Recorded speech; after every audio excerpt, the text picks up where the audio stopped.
The connection between an Imperial walker, a space station that destroys planets, and weapons built by civilizations forgotten for millennia isn't obvious at first, but examining both canon and legend sources uncovers something unexpected.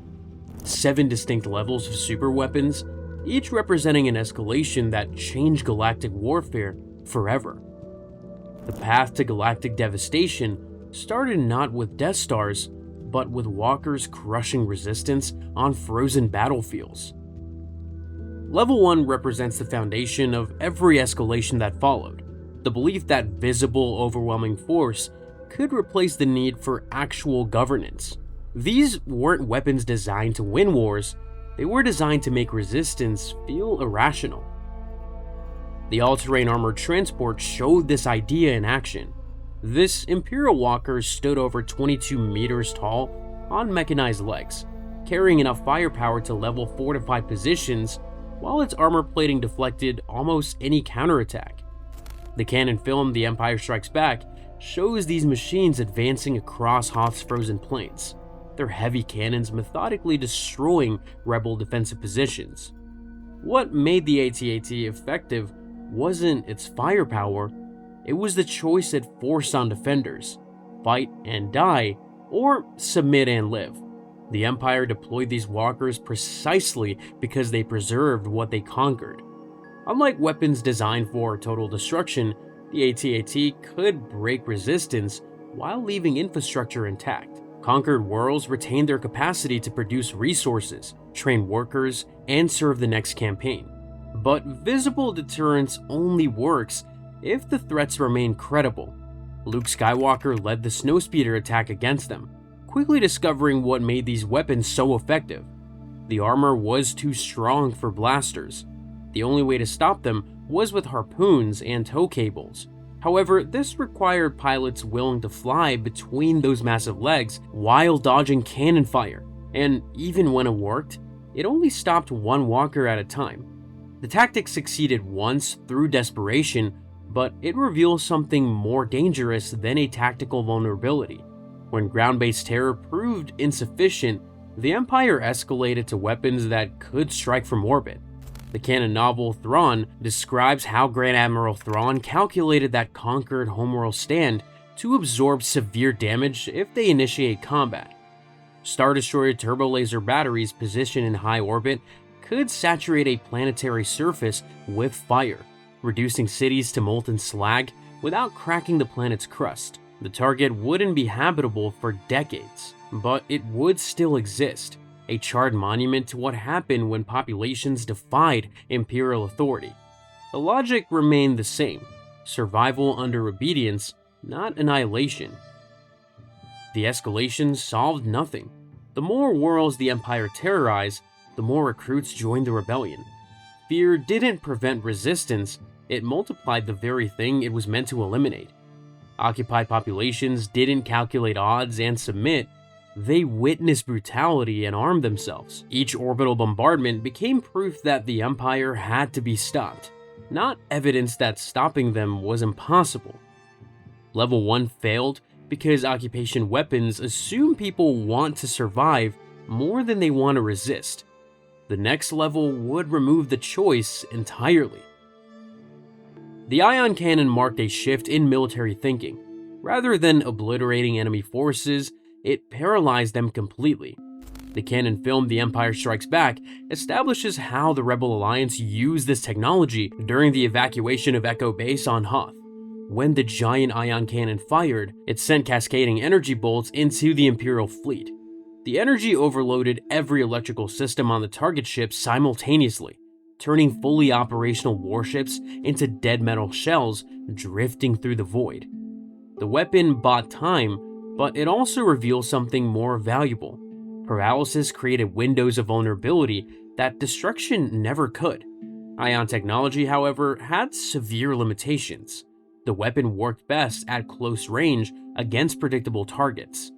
The cannon required enormous power reserves that made it impractical for anything but fixed defensive installations. The rebels used it once at Hoth and then abandoned it during evacuation, unable to relocate something that massive. Despite these limitations, the Empire saw the potential and scaled the concept beyond simple paralysis. Legends Continuity introduced siege cannons during the final years of the Clone Wars. These weapons channel kyber crystal energy into focused beams capable of punching through planetary shields that conventional bombardment couldn't penetrate. Rather than scattering across the shield's surface like turboblaster fire, the beam concentrated all of its force into a single point, creating a breach that assault ships could exploit. What made siege cannons so devastating was the role shields played in planetary defense. Planetary shields were designed to buy time. A world under attack could activate its defenses, knowing it could hold for days or even weeks while reinforcements travel from across the sector. During that time, populations could evacuate and fleets could arrive. The shield's job wasn't to win the battle, but rather to make conquest slow and costly enough that attackers might choose a different target. Siege cannons didn't just remove that time frame, they removed the authority that buying time provided. Governments justified their defense spending by promising protection. When shields failed in hours instead of weeks, those promises became lies. Populations didn't just lose their defenses, they lost faith that their leaders had ever been capable of protecting them. As a result, surrender stopped being a tactical decision and became an indictment of everyone who'd claimed the defenses would hold. This collapse of institutional authority is what made suppression weapons so dangerous. Desperate people don't calculate odds or weigh strategic options. They fight with whatever remains, even when logic says surrender is the only rational choice. Officers abandon protocol, civilians ignore evacuation orders, and allies break mutual defense pacts once they've seen how quickly supposedly unbreakable defenses fail.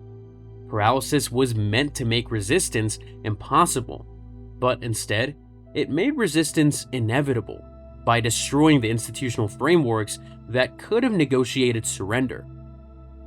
Level 2 failed because removing the choice doesn't guarantee compliance. Desperate worlds still called for help, and fleets still arrived to break the sieges. The weapons that came next would ensure no reinforcements ever reached them. Before we go to level 3, quick shout out to today's sponsor, ExpressVPN. A lot of people don't realize this, but your internet service provider can actually see and log the websites you visit and what you do online. Depending on where you live, that data can be stored for years or even sold to advertisers. And it's not just your ISP. Whoever owns the Wi-Fi you're using can also see your traffic. So even incognito mode doesn't really make you private. That's why I use ExpressVPN.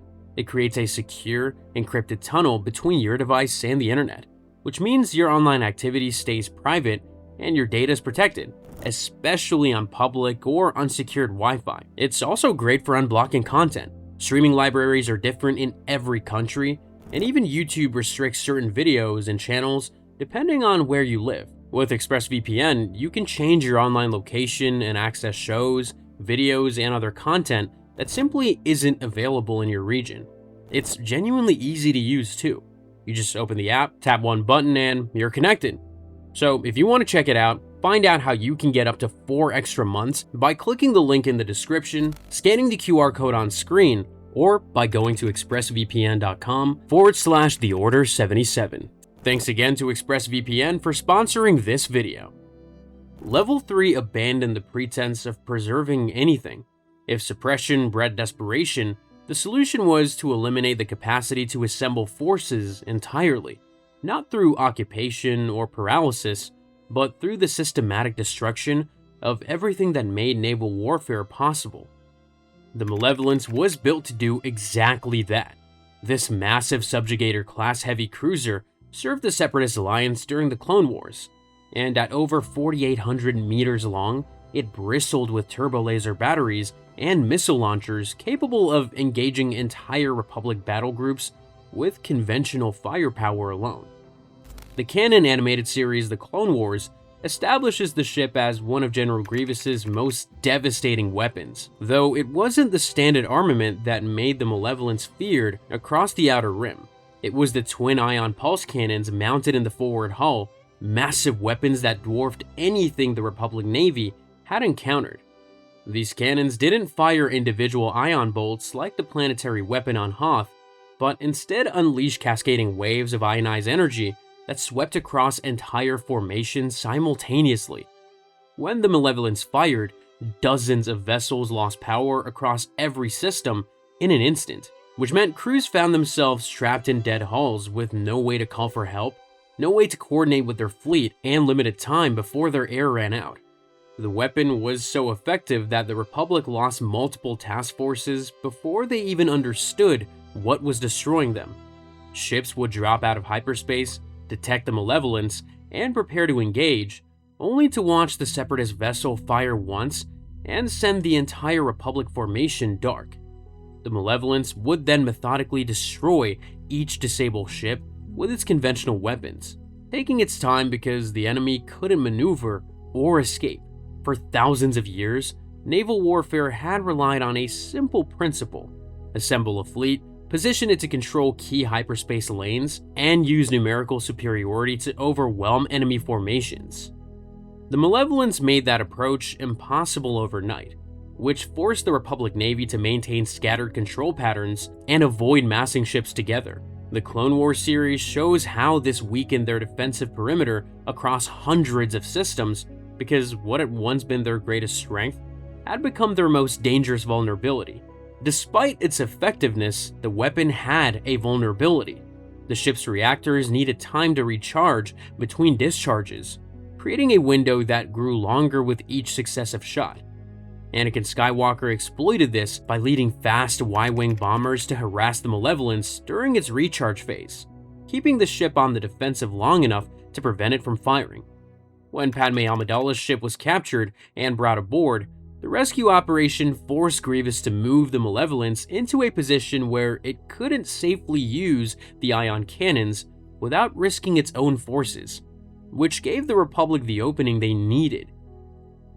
The massive cruiser was eventually destroyed above the dead moon of Antar, brought down by precisely the kind of concentrated assault its existence was meant to prevent. Sabotage to its hyperdrive sent the ship crashing into the moon's surface, ending the most effective fleet killer the Clone Wars had seen. Yet, destroying the ship didn't destroy what it had proven possible.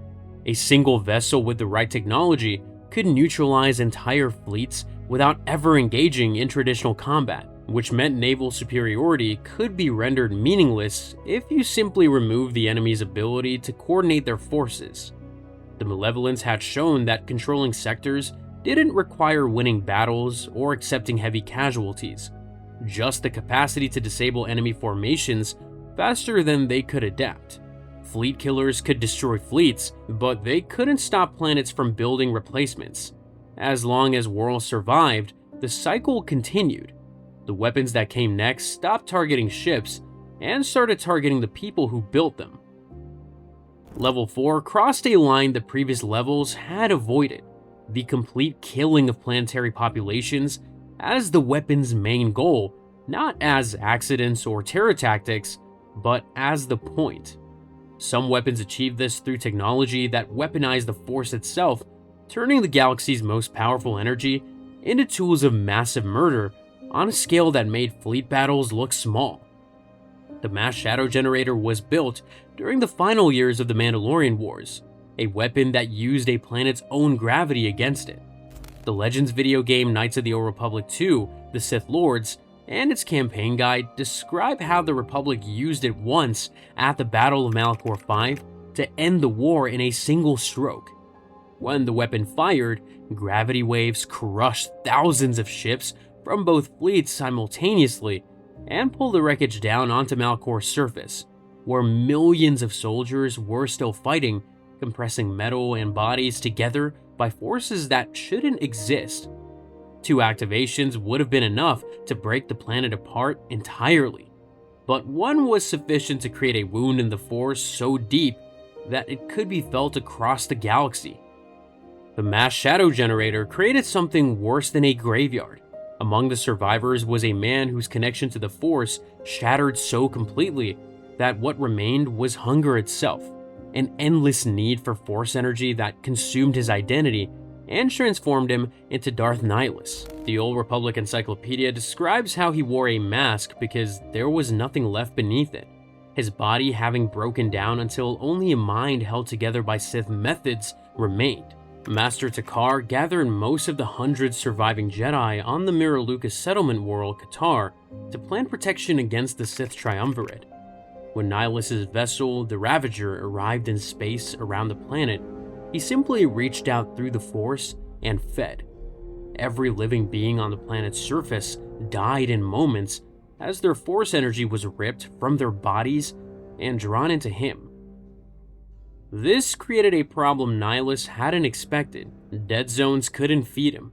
Each world he consumed became permanently empty, which meant his hunger forced him to keep moving until he'd used up every Force-sensitive population in the galaxy.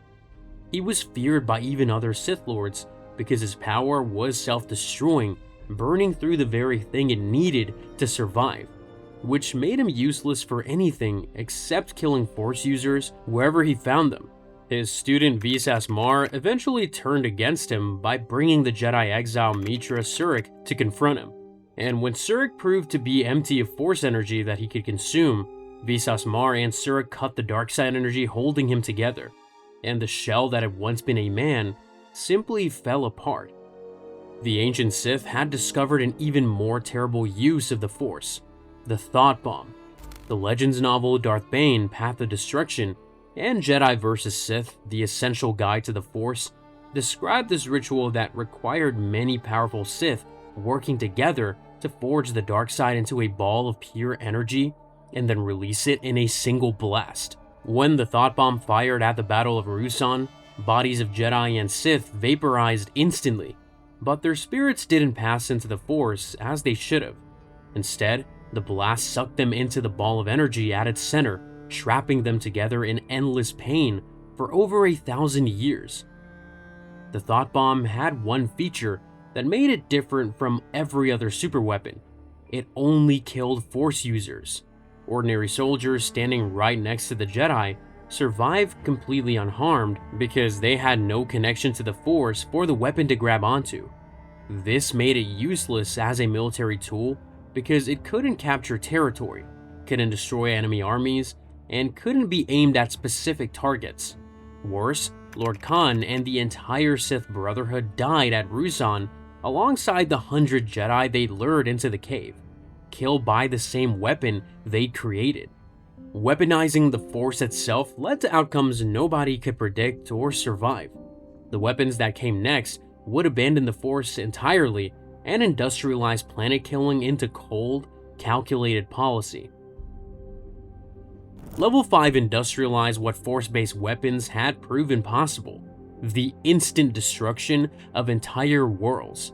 But where Nihilus fed on planets to survive, the Death Star destroyed them as a calculated policy tool, turning mass murder into an instrument of government control. Every government that gains enough power eventually asks itself the same question: what if we could destroy an entire world with a single shot? The first Death Star was the Empire's answer. The Canon films established this moon-sized battle station as the largest construction project in galactic history, built in secret across multiple shipyards over decades. The DS-1 orbital battle station measured 120 kilometers in diameter and housed over 1 million personnel. But all of that engineering and all those resources existed to serve a single purpose: the super laser. When Grand Moff Tarkin demonstrated the weapon on Alderaan in the film A New Hope, he obliterated the entire world. Princess Leia watched from the Death Star observation deck as Tarkin gave the order to fire, and the super laser channeled energy through kyber crystals into a beam that struck Alderaan's core and tore the planet apart from within. A world of 2 billion people became an expanding debris field in 3 seconds. The Death Star was built to enforce what became known as the Tarkin Doctrine: rule through fear or force, rather than force itself. The weapon's existence would make resistance unthinkable because any world that defied the Empire would simply cease to exist, which meant the Empire wouldn't need to fight a galactic civil war system by system if the threat of planetary destruction kept populations obedient. But destroying Alderaan didn't terrify the galaxy into compliance. It proved that the Empire had become exactly what the rebellion claimed, a government willing to commit mass killings on an unimaginable scale to maintain power. The atrocity confirmed the rebellion's warnings about Imperial tyranny, driving support for the Alliance across the galaxy, and the Death Star's very existence became the reason for everything the rebellion did, because stopping a weapon that murdered 2 billion people without warning justified any action. The station was destroyed at the Battle of Yavin when a design flaw allowed a single proton torpedo fired by Luke Skywalker to trigger a chain reaction that obliterated the entire structure along with everyone aboard, including Grand Moff Tarkin himself. And then, unbelievably, they built another one. The second Death Star was constructed in orbit above the forest moon of Endor, and the Canon film Return of the Jedi establishes that, despite appearing incomplete, the station was fully operational with its super laser already capable of destroying capital ships. Emperor Palpatine positioned it as bait for the Rebel Alliance's entire fleet, protected by a shield generator on Endor's surface.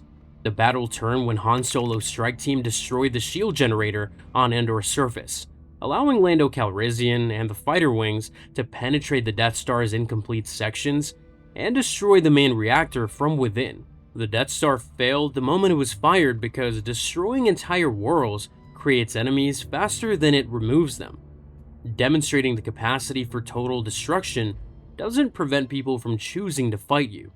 Instead, it proves that some things are worth dying to stop and creates an entire generation willing to do exactly that. While the Empire obsessed over building bigger, station-mounted super lasers, they missed a truth that older civilizations had already discovered. Weapons that made the Death Star look primitive had been waiting in the dark for thousands of years, ready for someone to activate them again.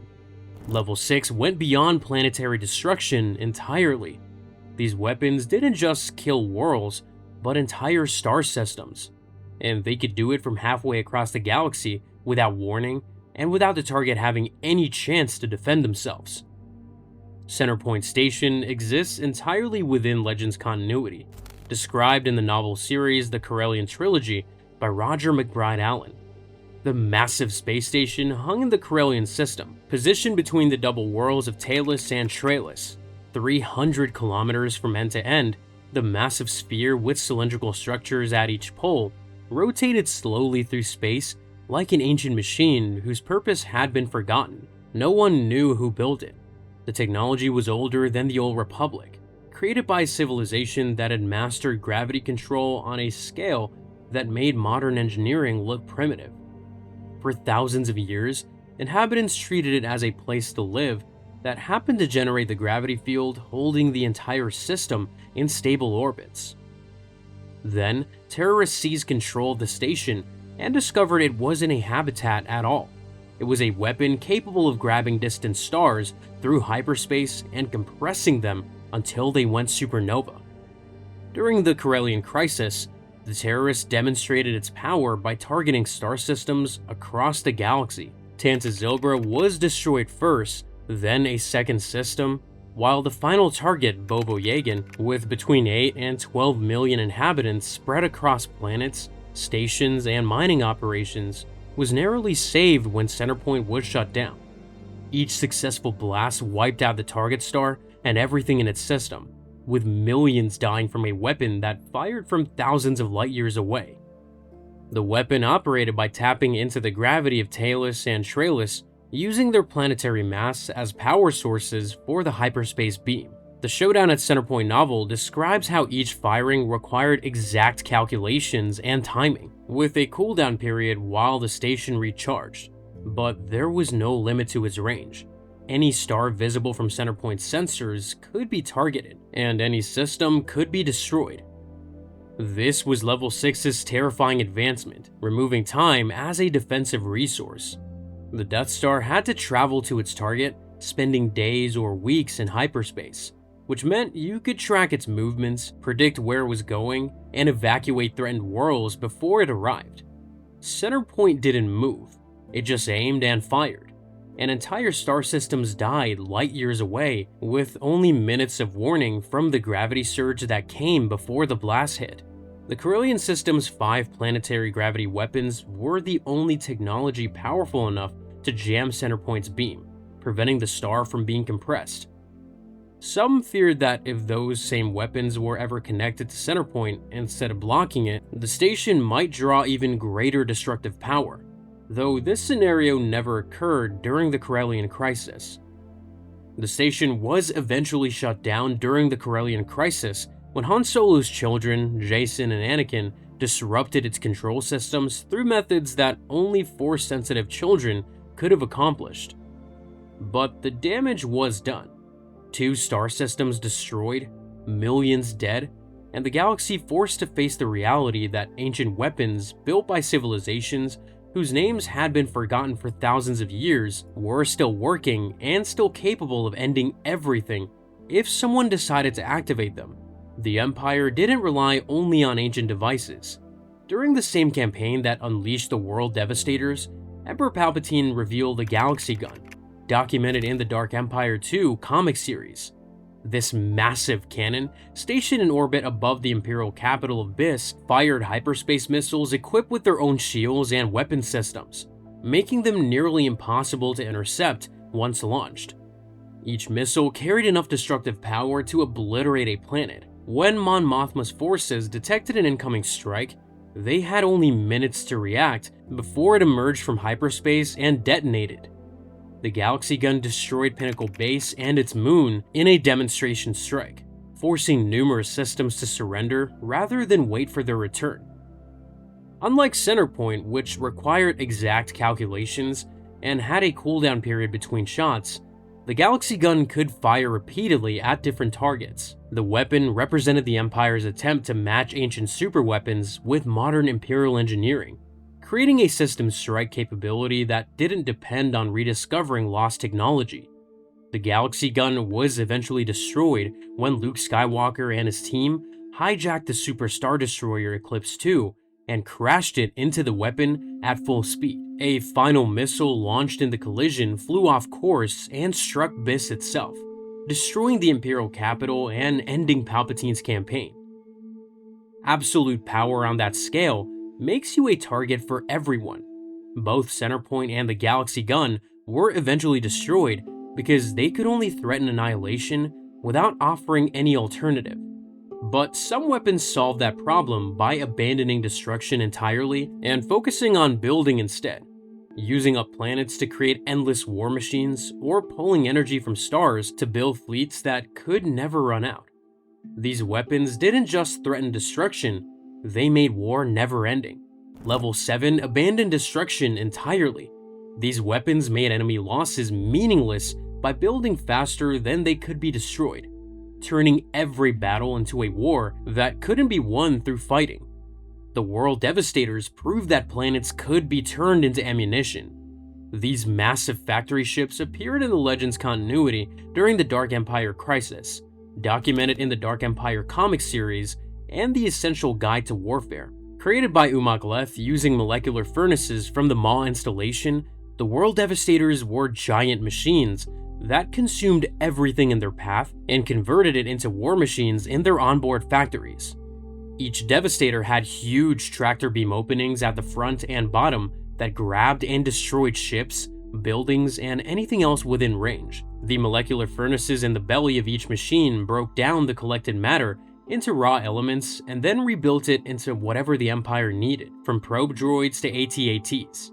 Every time they destroyed something, they got even stronger because the Devastators could enlarge themselves by building extra hull sections with their own factories. The largest world Devastator, Silencer 7, grew to be 3,200 meters long with a hull that stood 1,500 meters tall, giving it the size of a dreadnought. It carried 125 heavy turbo lasers and 80 proton torpedo launchers, plus 200 blasters and 15 ion cannons. The weapons were powered by the same molecular furnaces that consumed matter, which meant the shields protecting each Devastator were nearly impossible to break through. Emperor Palpatine unleashed the World Devastators against Mon Calamari during Operation Shadowhand. The civilization that had caused the most damage to the Empire would be wiped out, its curved structures remade into sharp-edged Imperial weapons. Dozens of World Devastators swarmed across the planet's surface, consuming floating cities and killing millions while building more war machines from the wreckage. The World Devastators appeared unstoppable because they were controlled by a single automated program that Palpatine maintained, which meant even if every crew member died, the ships would continue their work. But that central control became their weakness. R2-D2 stole the command codes, and Luke Skywalker reprogrammed them to attack each other. The World Devastators destroyed themselves, consuming each other with the same molecular furnaces they'd use to devour Mon Calamari. But there was an even older weapon that had solved the production problem on a far greater scale. The Starforge didn't need to consume planets because it drew power directly from the stars themselves, and it had been doing so for over 25,000 years. The Starforge exists in the Legends continuity, documented in the video game Knights of the Old Republic and the Old Republic Encyclopedia. Built by the Rakata Infinite Empire, the Starforge orbited the star in the Lehon system in the unknown regions, pulling energy directly from the sun and converting that energy into matter through processes that modern scientists couldn't copy or even fully understand. The station could produce starships, weapons, droids, and armor without mining operations, supply lines, or any of the systems that limited normal military production. Feed it enough dark-side energy and it would build fleets instantly and without limit. When Darth Revan and Darth Malak discovered the station, they seized it for themselves instead of delivering it to the Sith Emperor who'd sent them. With the Starforge producing endless resources, Revan launched his own war against the Republic, and they carved through Republic space at a pace that should have been impossible. Every ship the Republic destroyed was replaced before the battle even ended, which meant conventional naval warfare became meaningless when one side could replace losses faster than the other could cause them. But then Malak betrayed Revan and seized control of the Starforge, and that's when the weapon's true nature showed itself. The Starforge fed on the dark side, twisting everyone who used it towards greater violence and demanding more bloodshed to fuel its production. Malak became more brutal as he used the Starforge, sacrificing his own forces, not because it made strategic sense, but because the station needed the suffering to maintain its output. The weapon turned conquest into a cycle. Wage war to justify the Starforge's production, use that production to wage more war, become more corrupted, wage even more brutal war to generate the dark side energy the station required. Revan eventually fought his way back to the Starforge after the Jedi Council wiped his identity and retrained him. He confronted Malak aboard the station and killed him, but defeating Malak wasn't enough. The Republic fleet had to destroy the Starforge itself, triggering a chain reaction that wiped out the ancient installation. Both weapons fail for the same reason. Endless production breaks the concept of victory itself. The World Devastators consumed everything around them until there was nothing left to consume but each other. The Starforge corrupted its users into fighting wars that served only the weapon's need for violence. War becomes never-ending when neither side can be worn down through losses, and a never-ending war serves no one's interests except the weapons. These machines prove that the most dangerous superweapon isn't one that destroys everything, but one that makes destruction meaningless, turning conflict into a cycle that no one wins and no one can escape. The galaxy's greatest engineering minds built weapons that could shatter planets, consume stars, and produce endless fleets. Yet none of them solved the basic problem that made the weapons necessary in the first place. Fear alone never sustains a rule. Threats never maintain an empire, and the promise of annihilation never builds a lasting civilization. Every superweapon discovered this truth the hard way, and everyone paid the same price. The ruins still drift through space as evidence of this failure. Centerpoint Station hangs silent in the Corellian system, while the Death Star's debris orbits Endor and Yavin, and the Starforge's fragments circle Lehon in the unknown regions. They stand as monuments not to power, but to the delusion that power through destruction could ever create anything except more destruction. The superweapons fail because they were built on a lie that overwhelming force could replace the harder work of earning legitimacy, building consensus, and creating systems people actually wanted to preserve. The dark side promised shortcuts to absolute control, and the superweapons were the physical embodiment of that promise. What the dark side never mentioned, however, was that absolute control creates absolute resistance, and absolute resistance eventually finds the weakness in any system, no matter how powerful. The Sith spent thousands of years wrestling with this contradiction, eventually abandoning massive superweapons entirely in favor of the rule of two. In contrast, the ancient Sith who built the Starforge and created the Thought Bomb operated under different philosophies that led to self-destruction on scales that made even the Death Star look restrained. To understand how the Rule of Two shaped every Sith Lord from Bane to Sidious, and why they chose patience over power, the Complete Sith Lineage documentary traces that evolution across a millennium. And to see how the ancient Sith first weaponized the dark side, long before the Empire existed, the full timeline of the ancient Sith reveals the civilizations that built these weapons and the wars that destroyed them.